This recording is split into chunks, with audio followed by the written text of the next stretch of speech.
नमस्कार, स्वागत है आपका स्टेनो महासागर पर।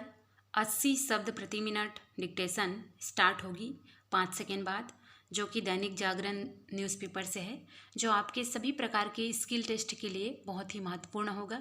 तो चलिए स्टार्ट करते हैं। स्टार्ट। यह अच्छा है कि निर्वाचन आयोग ने यह तय किया है कि चुनाव के दौरान झूठी शिकायत करने वालों के खिलाफ कार्रवाई की जाएगी। ऐसा किया जाना इसलिए आवश्यक है क्योंकि चुनावों के दौरान राजनीतिक दल एक दूसरे के विरुद्ध केवल झूठी शिकायतें ही नहीं करते, बल्कि कभी कभी तो वे निर्वाचन आयोग पर भी पक्षपात करने के झूठे आरोप मढ़ देते हैं। चूँकि यह सिलसिला बढ़ता चला जा रहा है, इसलिए इसे थामने के लिए निर्वाचन आयोग को सख्ती दिखानी ही होगी, लेकिन वह तभी प्रभावी सिद्ध हो सकेगा जब उसे अपने स्तर पर झूठी शिकायत करने वालों के खिलाफ कार्रवाई करने का अधिकार मिलेगा। आमतौर पर अभी यह होता है कि निर्वाचन आयोग चुनावों के दौरान अनुचित साधनों का इस्तेमाल करने वालों के खिलाफ अदालतों में शिकायत दर्ज कराता है, और यह किसी से छिपा नहीं कि अदालतों में वर्षों तक ऐसे मामले खींचते रहते हैं। समस्या केवल झूठी शिकायतों की ही नहीं है, बल्कि प्रत्याशियों की ओर से झूठे हलफनामे दायर करने की भी है। यह देखने में आता है कि कई बार प्रत्याशी जानबूझकर अपने हलफनामे में समस्त आवश्यक जानकारी सही तरह से नहीं देते।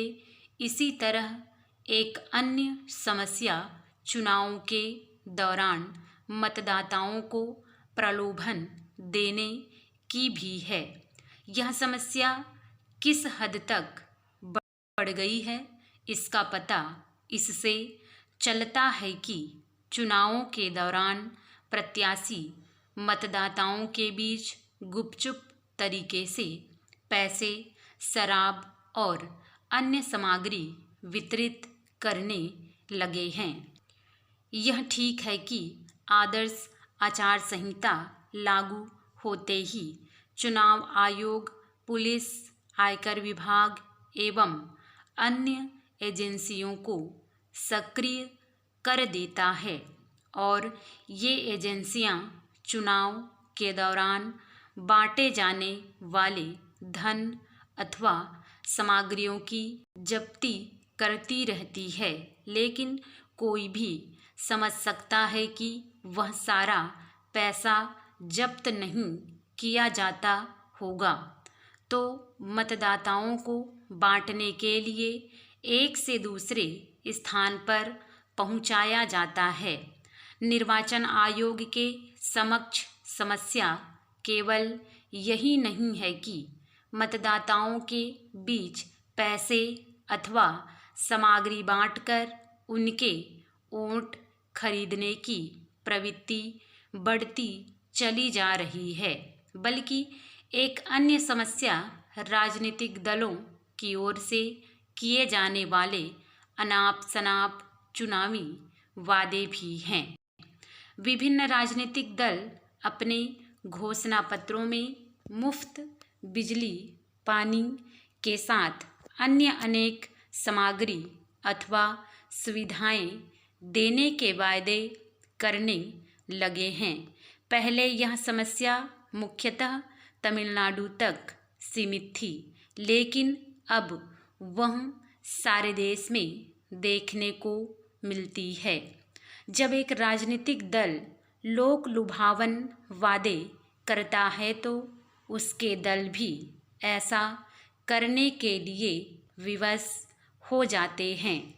इसी का नतीजा है कि रेवड़ी संस्कृति बढ़ती चली जा रही है।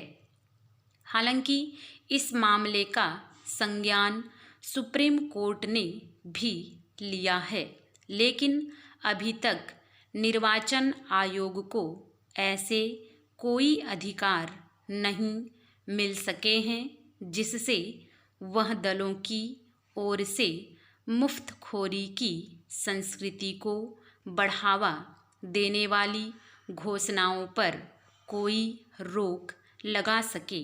स्टॉप। आप लोग इसका अभ्यास करें।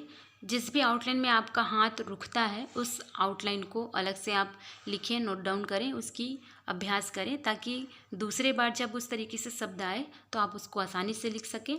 और अंत में अनुवाद ज़रूर करें। अनुवाद करने से आपको अपनी गलती समझ आएगी कि कहाँ पर गलती हो रहा है। ठीक है, तो चलिए मिलते हैं नेक्स्ट वीडियो में। Thanks for watching.